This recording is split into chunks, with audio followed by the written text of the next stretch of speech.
Buenas tardes a todos.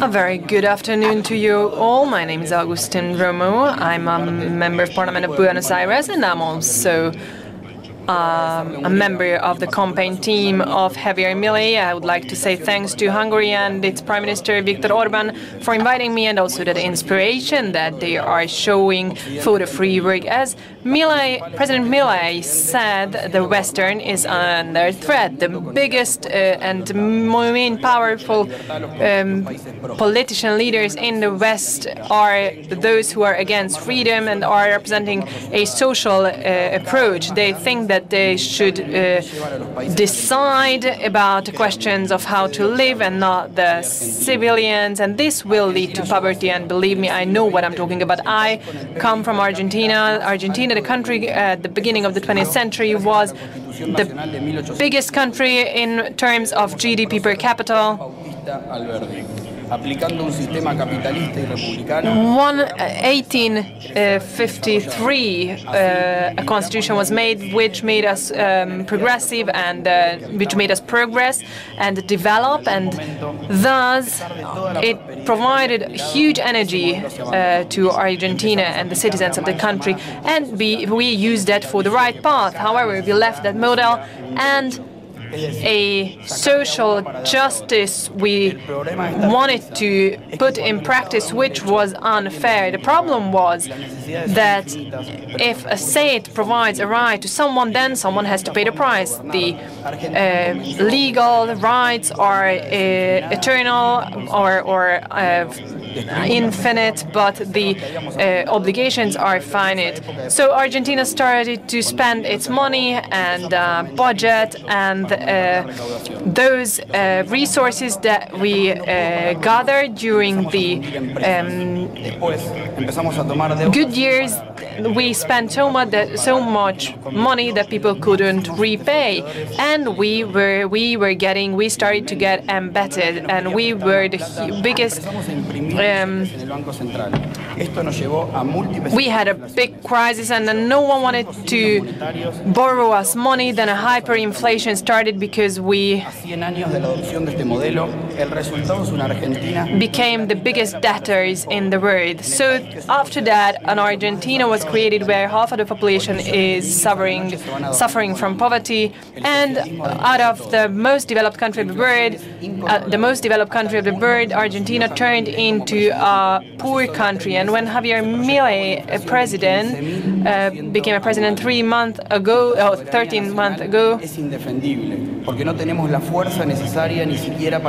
it took on an impossible mission or task. We barely can prevent crimes, and everything is coming together and is now the home country of drug dealers. And if that was not enough, this model created an apartheid society on one side. We have a few Argentine people who have a good living standard, and there are those who work tremendously but can't make a living out of it. Those minorities are ruling the majority, and these people now start to learn the lesson that the United States already learned. There's nothing worse than a politician saying that, "Hi, I'm the politician, I'm here to help you." The question is why the leaders of the big powers want that what happened to Argentina to happen to other parts of the world and destroy other parts of the world. Is this conscious or unconscious? In this situation, Javier Milei came into the picture, and he said out loud something that no one dared to say out loud, that we youngsters are fed up with a situation where we can't plan for our future, we can't found a family, we can't buy even a home, and we can't be happy. President Milei helped us understand that the only way for us to live in a normal country, if we go against the mainstream, the political establishment, which wanted to control each and every aspect of our lives, what we eat, what we say, and how we think. Javier Milei, under his leadership, we started a cultural war, unprecedented war. Thus, we could convince the majority of the people that a state is a criminal organization. This is the truth. The Argentine state became a criminal organization which works against the nation. But this was not enough. It didn't matter how much we explain the situation, how much effort we make. None of the politicians take us seriously because they didn't want to reduce that state mechanism and that state budget that was created by the taxes of the people. Kleptomane politicians are in or were in power who didn't care about the nation or about the people. In 2021, the La Libertà Avanza political movement was created, led by Javier Milei. The whole media establishment, fake news media, they all said that we are fascist, we are radical right, we are racist, everyone. They called us each and every name possible as a radical right, because we said that only two genders exist. We said that the state can't force upon us things that we don't want to do. We are not radicals, we are just the representatives of common sense. When Javier Milei started out as president, his campaign was about very simple things. It was about the fact that if we don't do anything, then nothing will change. A David and Goliath debate or fight started. Hundreds of millions of political campaigns were started from the money of the taxpayers. The whole of the press was taken over, and also the judicial system was also in the hand of the state, of the government, which constantly created and generated those banknotes that created inflation. How we could convince those many Argentines? Well, we didn't have any experience, we didn't have the money, we didn't have military power, we didn't have media on our side. We only had the word of President Milei and the word of such civilians, which was worth something. And practically we started out with the smallest budgetary campaign, and that helped us winning the presidency campaign. How come that such a political movement, which had nothing, could actually win a lot of people over for becoming or to become president? It's because we protect those who work, we protect the people, we protect reality, and they protected a vision, a false vision. This is why, in the framework of all this, I'd like to highlight and emphasize the role, the incredible role of Elon Musk. Without him, we would have had a much more difficult work. His official,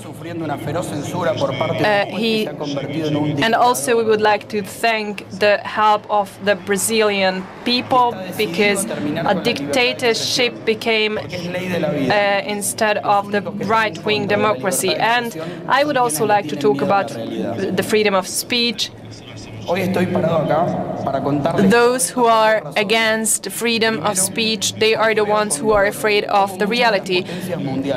I tell you this because my heart is in pain, because I see that those powers in the world that we think that are the bastions of freedom are now collapsing, and I think that's my moral obligation to follow this and to support this fight against this situation. The other reason why I'm telling you this is that the presidency of Javier Milei and the La Libertà Avanza is the living proof of how a small group can defeat the corrupt establishment.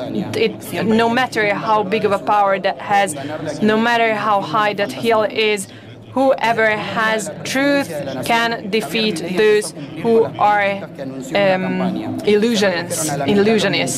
Javier Milei started to implement those things that he promised in his campaign. He reduced the debts of the state and also the communication tools that he promised he would reduce. He did it.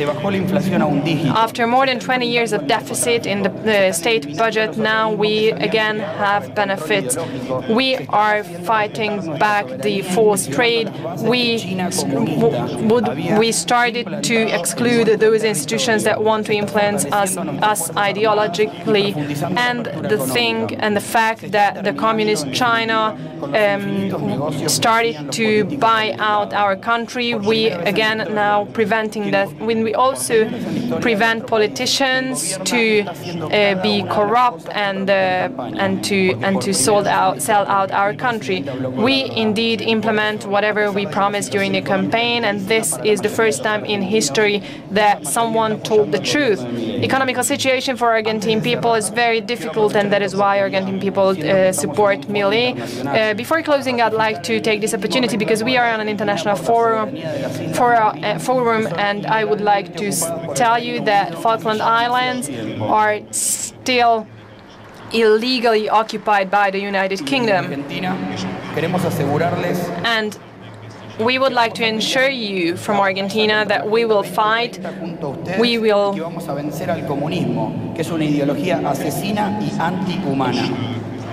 after 2023 we will continue to fight,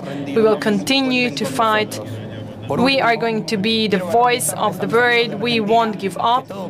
And at the same time, I'd like to greet my Argentine fellow citizens. God bless home country, and I would also ask the blessings of God to you. Thank you very much.